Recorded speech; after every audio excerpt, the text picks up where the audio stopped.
Now we begin with breaking news from Rivers State, where the Rivers State House of Assembly has served a notice of alleged misconduct against Governor Simeon Fubara and his deputy, Ngozi Odu. This is a developing story and we'll definitely bring you details in our subsequent bulletins. Our correspondent in Port Harcourt, the Rivers State capital, Biola Festus, will also give us an update in a moment. Now let's bring you development on the suspension of Kogi Central Senator Natasha Akpoti-Uduaghan, as we understand that the senator has alleged that Nigerian security officials are planning to arrest her upon her return to Nigeria. Now, according to news report online, she revealed concerns over her participation in the Inter-Parliamentary Union IPU meeting in New York on March 11. Akpoti-Uduaghan spoke out about her Senate suspension and allegations of sexual harassment against Senate President Godswill Akpabio. A report suggests that Nigeria's security agencies, including the SSS and NIA, are investigating how she attended the IPU meeting without official approval. The IPU has vowed to investigate her claims, but would also hear the Nigerian Senate's response. Earlier on, we're joined by Haya King, human rights advocate. If you look at the cases that we have filed in court, if you have 1,000 cases, 70–80% of them is actually against government, police, army, navy, those in government, governors, senators. That's actually what is also playing out here. If you look at the Nigerian Constitution, talking about section 34, 5, 6, 7, 8, 9, 10, 34, 5, 6, 7, 8, 40, 41, 42, we talk about the protection of human rights. And I don't know why Senator Natasha attending the IPU, that is Inter-Parliamentary Union in New York, should be a problem. Because I know that legally speaking, she is permitted to attend such meetings. Otherwise, somebody like me, higher thing, I just wake up and the day they're having that meeting, I go to the gate, they won't allow me entrance. It is because she's a senator, it's Inter-Parliamentary Union. It means it's a union where you have parliament members from all over the world. We are in the Union of Parliament, and that is country parliament. Meanwhile, the Nigerian Senate has dismissed allegations by suspended Senator Natasha Akpoti-Uduaghan regarding a planned arrest upon her return from the Inter-Parliamentary Union event in New York. Senate spokesman Adeyemi Adamodu said that Senate President Godswill Akpabio and the Senate have no reason to engage with Akpoti-Uduaghan on the matter. Adamodu said, dismissing the senator's claims she's looking for her lost content creation needle in a haystack, the Senate President and the Nigerian Senate have no reason to join issues with her anymore. Right now, going back to our story on the Rivers State press briefing, we did mention that we have our correspondent on ground, Biola Festus. Now, Biola, if you can hear me, can you give us an update on what's happening currently in Rivers State? I can hear you. The Rivers State House of Assembly just finished a plenary today, and the subject of discussion was that the governor and his deputy should be served a notice for gross misconduct, and they are relying on the fact that they've been trying to reach out to the governor to come and present the 2025 budget, but he has refused. They are also alleging that the governor has stopped every civil servant from responding to letters from the Rivers State House of Assembly or even receiving letters from them. Can you hear me? Yes, I can, Biola. So what else are we to expect from the meeting, basically? So the meeting, actually, where I'm standing right now is the old assembly complex. You would recall that in the heat of the political feud between the present governor and the former, which is now the FCC minister, the House of Assembly was at some point engulfed by fire, which the Assembly are also alleging that it was the Rivers State governor that brought it down. So currently it's been reviewed.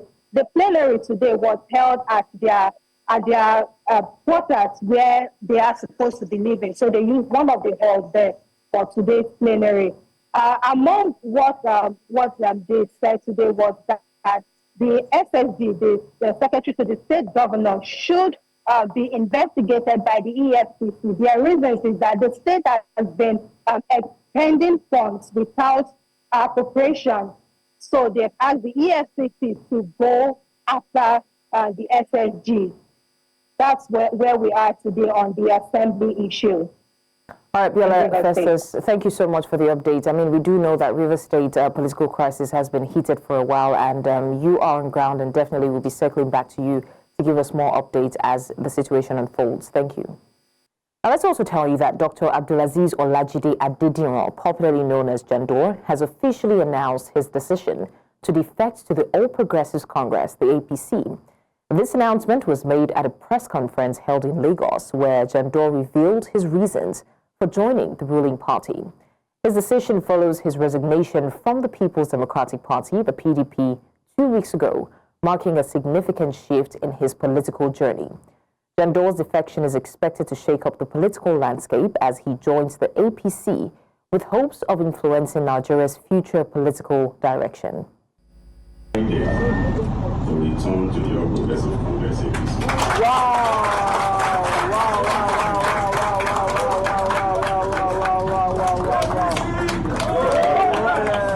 Before you are quick to remind me of the reasons upon which we left in the first place, let me respond with a popular Yoruba adage that says, if a woman has not tried two husbands, she probably would not know which is better. In APC, we have a leader. Even if you want to force his selection choices, you can't force his desire to always win for his party to the benefit of all leaders and their followers and the state.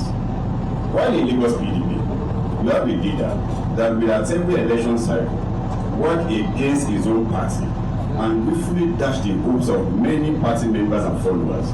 We have chosen the better alternative. Our journey in the People's Democratic Party, PDP, during the 2023 gubernatorial election and the election petition at the tribunal through the Supreme Court was driven by a sincere desire to win for PDP and serve the people of Lagos State. While we remain proud of the campaign we ran and the support we garnered, we believe that working within the fold of the APC offers a more viable platform to deliver on our promises of good governance for all Lagosians, even if I'm not the one on the ballot. Our return to the APC is not a decision made lightly. It is a reflection of our unwavering commitment to the progress of Lagos State and our belief that unity amongst progressives is essential to achieving the collective aspiration of our people. Now, Secretary to the State Government of Kano State, Umar Farouk Ibrahim, is currently addressing the press alongside top government officials regarding the general situation in the state. The briefing aims to provide updates on key issues affecting Kano, including development in governance, security, and other state matters. Details from this press conference are expected to shed light on the government's efforts to tackle challenges and move the state forward.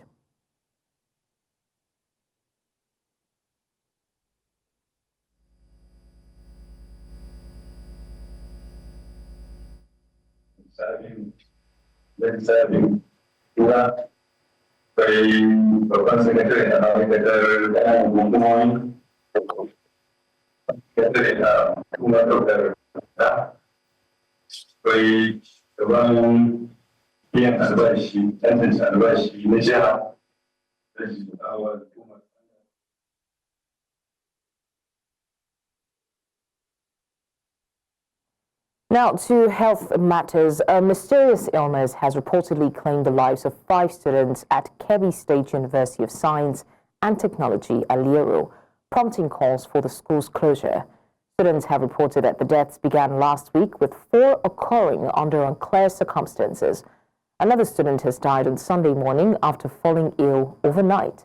Officials from the World Health Organization have recently visited the university for a meningitis awareness campaign, but have not confirmed if the deaths are linked to the disease. The university's registrar, Maimaru Alhaji Tili, has confirmed 4 deaths and stated that the cause remains unknown. Now, this institution has requested permission from the Ministry of Higher Education to temporarily close the school. The Students' Union government has also appealed for closure, citing concerns over student safety. Kaduna State Governor Uba Sani has reaffirmed his commitment to governance, stating that he remains focused on serving the people rather than engaging in distractions.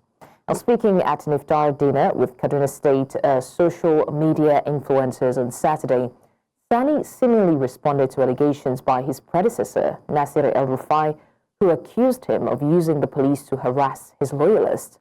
Without directly addressing the claims, Sani dismissed it as idle talks that do not contribute to governance. Now, the governor has also highlighted achievements in security, agriculture, and education, noting improvements in Birnin Gwari and Giwa.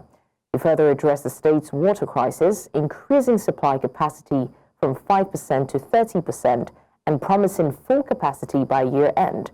Sani also thanked social media influencers for promoting his administration's work so far. Now, Amnesty International has condemned the alleged threats and intimidation faced by Ushe Ugwamai, a Lagos-based National Youth Service Corps member, after she posted a viral TikTok video criticizing President Bola Tinubu's government over Nigeria's worsening economic conditions. Ugwamai's video, which called out Tinubu's leadership and highlighted issues like inflation and poor sanitation in Lagos, led to her receiving threats from NYC officials. Amnesty International stated that Ugwamai was exercising her right to peacefully express discontent, urging the government to focus on addressing the economic crisis instead of silencing critics. The incident has sparked a national debate about free speech and government attempts to suppress dissent. Meanwhile, former Lagos State governorship candidate Gbadebo Roseviver has condemned any attempt to silence Rai, the NYC Corps member who criticized President Bola Tinubu's economic policies. Rai recently took to TikTok to voice concerns about the hardship Nigerians have faced under the Tinubu administration. She also alleged receiving a threat from an NYC official over her criticism. In a post on X, Roseviver called the alleged threat an attack on citizens' liberty, reminding authorities that Nigeria is a democracy, not a monarchy. He emphasized that Nigerians have a constitutional right to express dissent. Roseviver also criticized the current leadership, accusing them of inflicting unnecessary suffering on the youth while demanding that they remain silent in the face of oppression. He concluded by declaring his support for Ugwamai, urging Nigerians to resist tyranny and defend their rights. And now the Trade Union Congress, the TUC, has backed Lagos-based National Youth Service Corps member Ushe Ugwamai, also known as Rai, who claimed to receive threats for criticizing President Bola Tinubu's administration. TUC President Festus Osifo stated that Ugwamai's criticism reflects widespread frustration among Nigerians. He, however, urged the government to show tolerance rather than target critics. Osifo further acknowledged the importance of respectful criticism, but emphasized that the government must understand public grievances. Meanwhile, Raya recently gained attention after a viral video where she condemned economic hardships and labeled President Tinubu a terrible leader. She also alleged pressure from NYC officials to delete the video. However, the NYC has not issued an official response. Let's go now to security matters, where the Nigerian Army has arrested 2 notorious kidnappers, Bashir Mohammed and Ismail Mohammed, in Plateau State. In a statement on Sunday, the Army said the operation was carried out by troops of 3 Division Operation Safe Haven on Saturday after receiving intelligence reports. Troops raided a hideout at Katume High Grounds in Basa local government area where kidnappers were allegedly keeping victims while negotiating ransom. 1 AK-47 rifle and a magazine were recovered. The suspects are in custody, making confessions to aid further operations. The Army described the arrest as a major success in its ongoing efforts to combat insecurity in the region. Still on security matters, economic activities have picked up in Plateau State, where everyone now goes about their lawful businesses with little or no fear of molestation from any quarters. In this special report, News Central's Chizoba Anyowe takes a look at happenings in the city of Jos that presume relative peace has been restored after many years of civil unrest in the state. Her report. Many years in Plateau State have witnessed what people had tagged Black Days, occasioned by the violent attacks that had rocked some parts of the state, taking lives and property.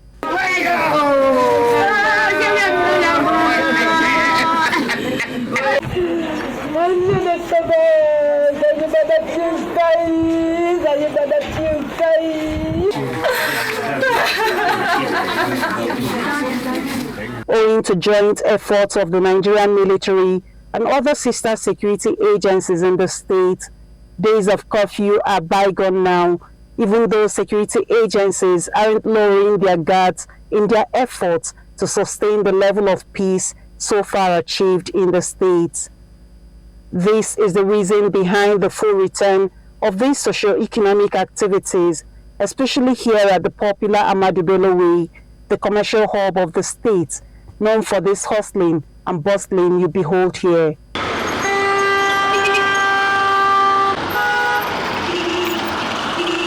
Residents can now boast of what they commonly describe as relative peace on the plateau. Peace on the plateau for now is relative.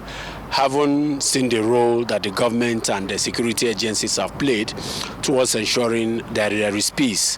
And for now, we'll say plateau is peaceful because of the extent of a consultation, the extent of meetings, the extent of the activities they've done. We used to have this Christian divide, Muslim divide. So where as a Muslim you can pass through, a Christian cannot pass through. Where a Christian can pass through, a Muslim cannot pass through. But all that is in the past now, you know. And there is also gradually nightlife is coming back to Plateau State because of what? The peace. For some time now, we've experienced peace in the plateau, and it's a really good thing. It's a good thing because I can remember when every few months there's usually unrest in town and shops will have to be closed and all, but it's been a while we experienced that, and I am of the opinion that the governor is doing a really good job in that regard. Before now, tricycle operators and other local transporters within the Jos Bukuru metropolis stopped operation by 6 p.m. Today, tricycle operators seem not to have a closing time, while others continue as they wish, even at late hours of the day.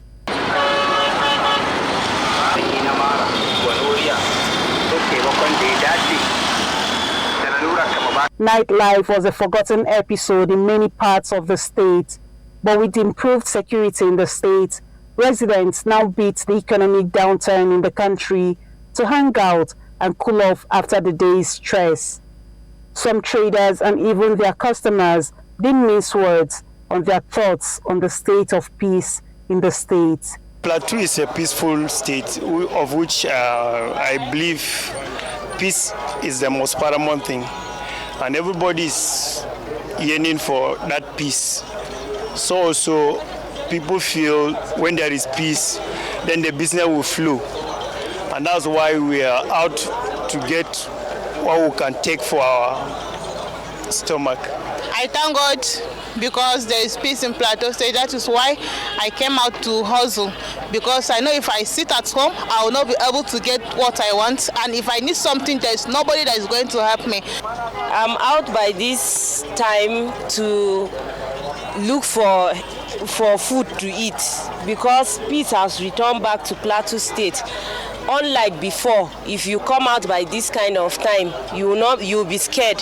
You cannot be able to do anything. It's night already, but people are still coming out as if it's daytime.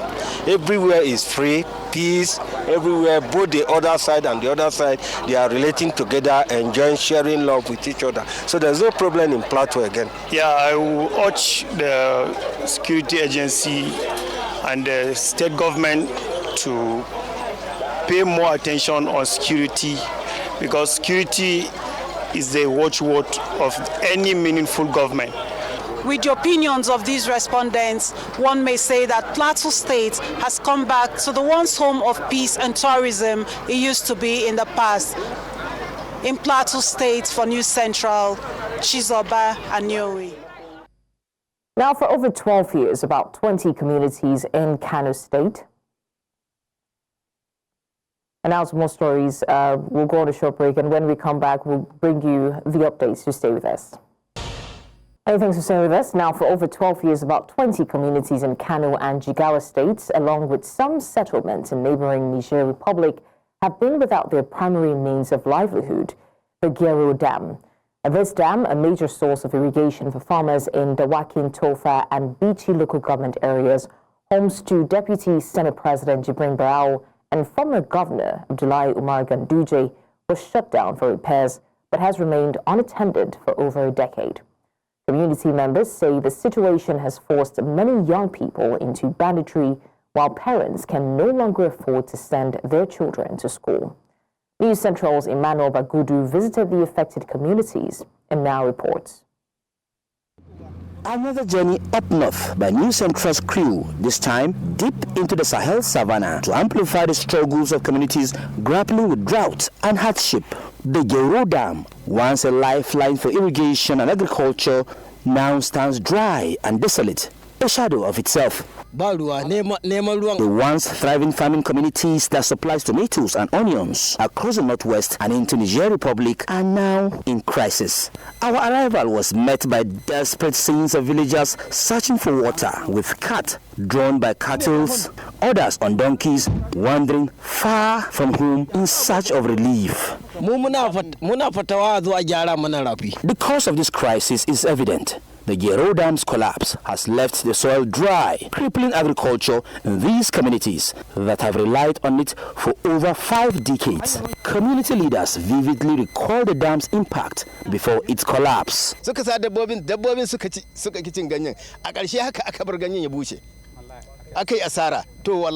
Even animals refuse eating leaves around this dam. I can assure you, if the dam is fixed, the youths will get what to do and what to eat. Please, we are begging. They should come and fix the dam. Even you can help us speak to them. Now they say hunger, joblessness and desperation have set in, leaving families struggling to survive. Parents took their children to school, registered them, but can no longer afford to pay their school fees because their only source of income is the dam, which they use for irrigation farming. Nothing is being produced here again. For the past 12 years, politicians seeking votes have repeatedly promised to fix the dam, yet nothing has changed. This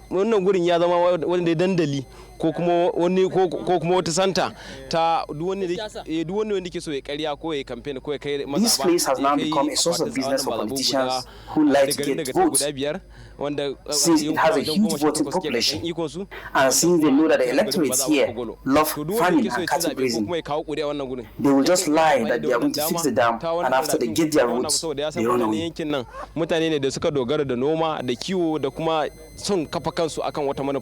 2021, federal lawmaker Kabir Abubakar Bichi made a significant attempt to repair the dam, raising hopes in the affected communities. To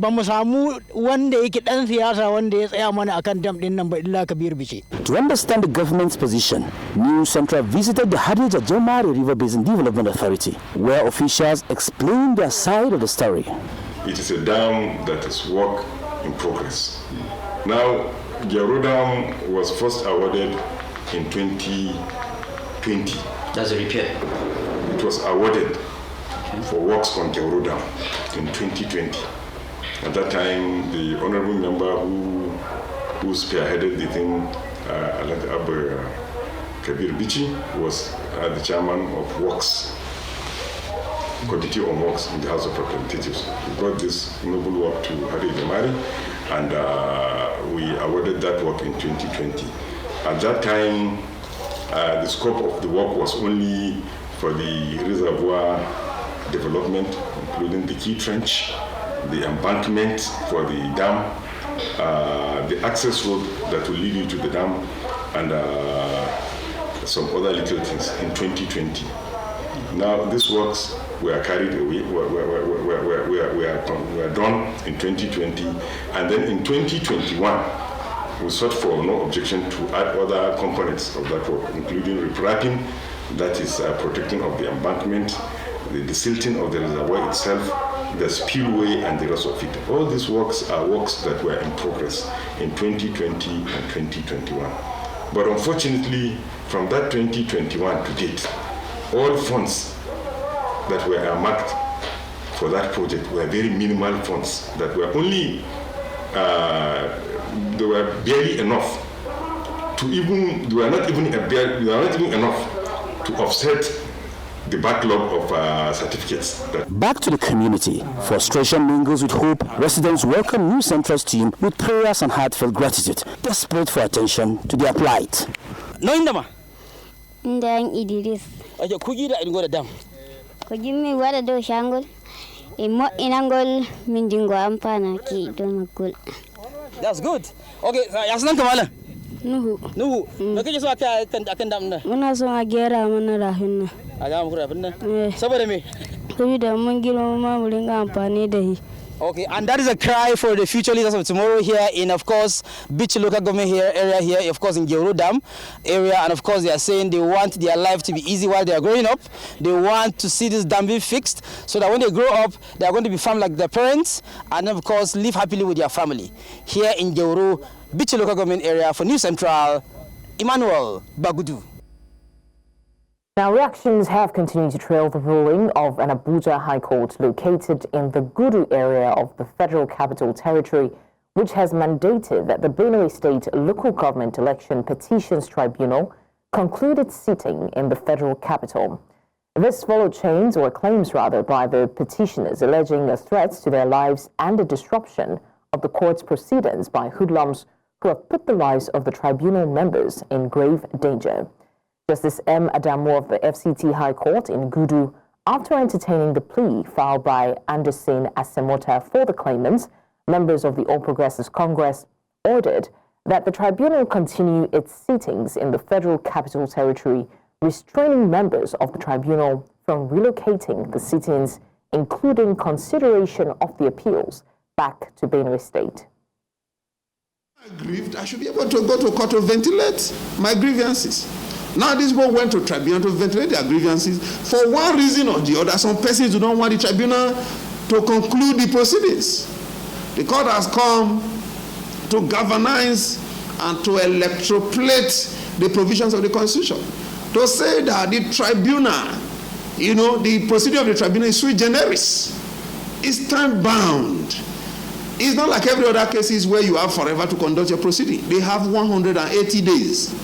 And it is taken into cognizance that 180 days that the court decided to say, tribunal has power. It should go ahead to conduct its proceedings here in Abuja and conclude same within the time allowed. We are happy that for the safety of members of our party, because what was happening in Benue, people were not safe. We were not even safe. Because for hooligans to go and block the state high court where the tribunal was sitting with trips of sand, and then for thugs to come in and hold justice for hostages for more than 8 hours. It took the intervention of security forces for these judges to be able to leave that place with their lives.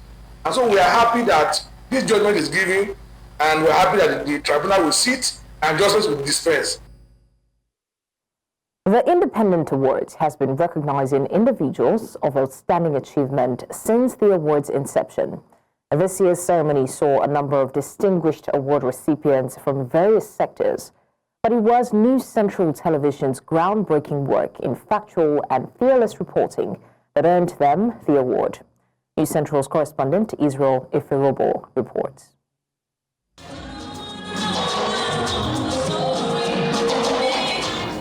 The awards ceremony, which took place in the heart of Lagos, brought together key figures in media, government and business all gathered to honor those who have made significant strides in various fields. This first set of awards. occasion First set of awards, right foods. is so heartwarming. Heartwarming because we know the conundrum in which we are economically. Let me congratulate all those other members, the awardees.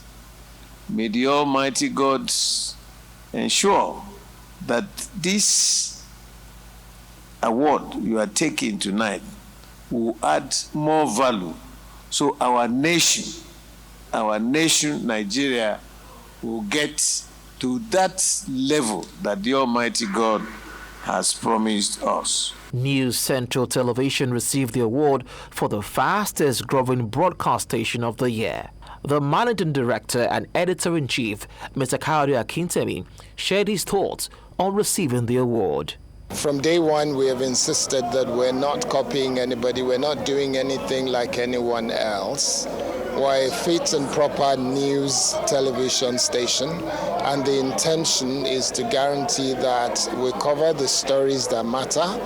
We meet and engage with communities through our town hall meetings, and we also ensure that the stories of those who feel disenfranchised, who feel unable to speak up, will become their voice. Individuals from different walks of life, such as politics, maritime, education, and entertainment, were recognized for their efforts. What's the reward for hard work is more work.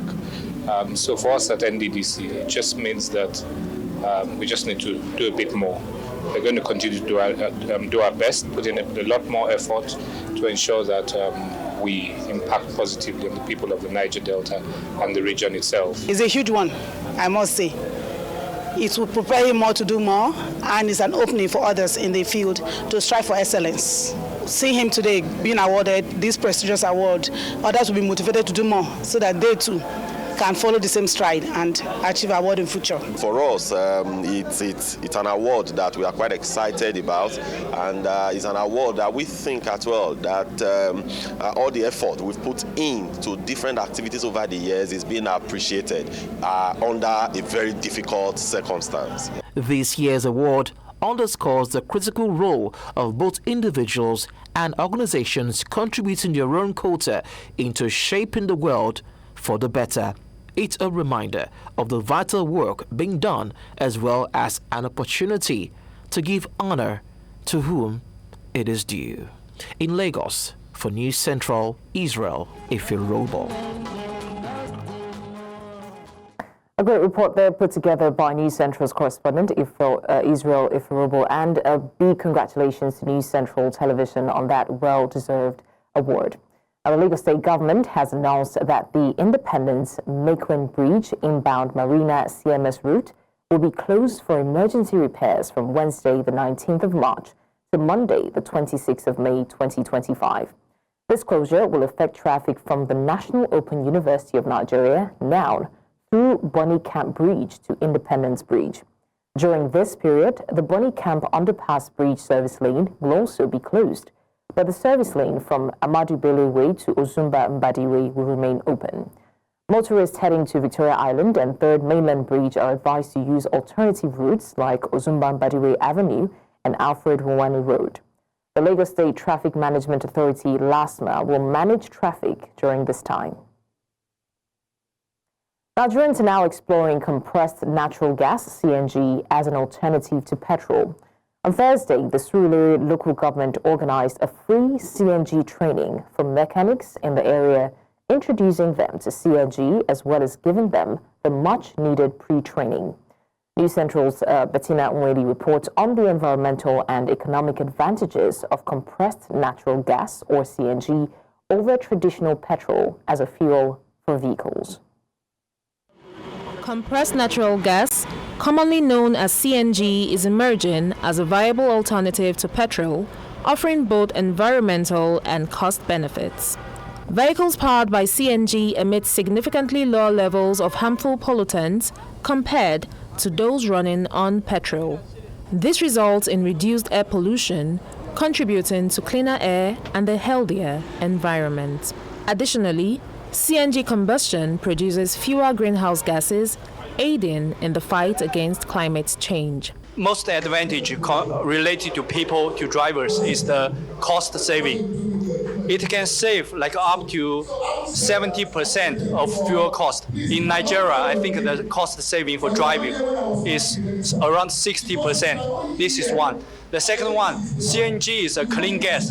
It emits less waste and less CO2, less nitric oxides, which is environmentally friendly.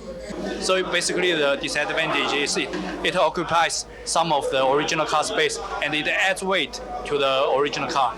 Earlier this week, a free CNG training was organized by the Surulere local government in Lagos State, Nigeria, for mechanics in the area, some of who had this to say. This work has gone beyond just loose and tight. So I feel coming here will impart more knowledge to me because I really want to do more. According to one English proverb says, we learn every day. I still learn something that I don't think I can learn in my life today. Because from petrol to gas, and in fact, from today, I would like it to continue. The economic advantage of switching to CNG are notable. The Nigerian National Petroleum Company Limited has been at the forefront of promoting this alternative and have inaugurated 11 new CNG stations across strategic locations in Abuja and Lagos. At the local government level, we have a lot of our constituents who are into various trades and such as mechanics, carpentry, upholstery, fridge and air condition engineer.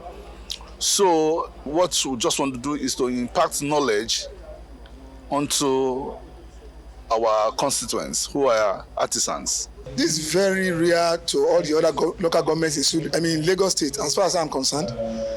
I remember that I've never seen any other local government chairman bringing up this kind of good gesture to his mechanics in his domain. So this is very important to me as a person, maybe as a mechanics one, then as the head of technicians and artisans in Surulere as well. Adopting CNG as a fuel alternative offers both environmental and economic benefits, making it a compelling option for motorists considering a switch from petrol. In Lagos, for News Central, Bettina Nwili.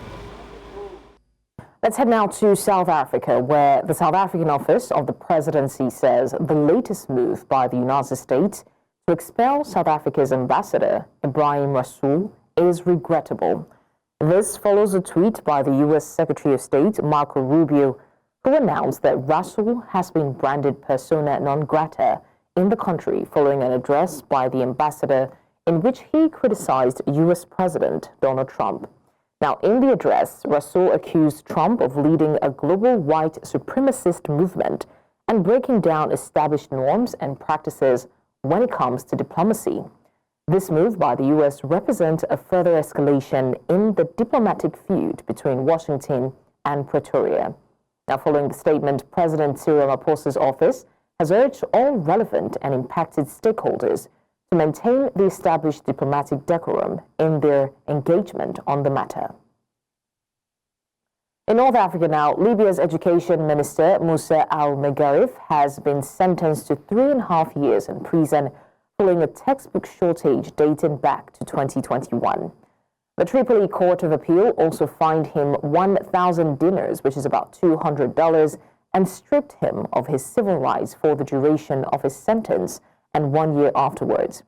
Megarif, the member of the National Unity Government, was accused of violating equality principles, intervening in favor of an unnamed party, and showing favoritism in managing contracts for printing textbooks. The shortage, which began in the 2021 school year, forced parents to pay for photocopies of textbooks meant to be free in public schools. Megarif was initially detained over negligence in managing the textbook printing contract, but was released due to a lack of evidence. He later resumed his role as education minister, explaining the shortage was due to delays in unifying the school curriculum and payment issues with suppliers. Now to stories outside the African continent. The conflict between Yemen's Iran-backed Houthi rebels and the United States has escalated, with the Houthis claiming responsibility for a second attack on the USS Harris. Crewmen and its warships in the Red Sea within 24 hours. The attack is seen as retaliation for U.S. airstrikes targeting Houthi positions. The Houthis launched missiles and drones at the U.S. carrier group, but U.S. forces intercepted and destroyed several projectiles. No casualties were reported from the U.S. side, but the Houthis have confirmed deaths from the U.S. airstrikes, with at least 53 reported killed, including women and children. The Houthis have framed their actions as resistance to U.S. support for Israeli policies, while the U.S. stresses its commitment to maintaining freedom of navigation. The United Nations has called for restraint to prevent further destabilization.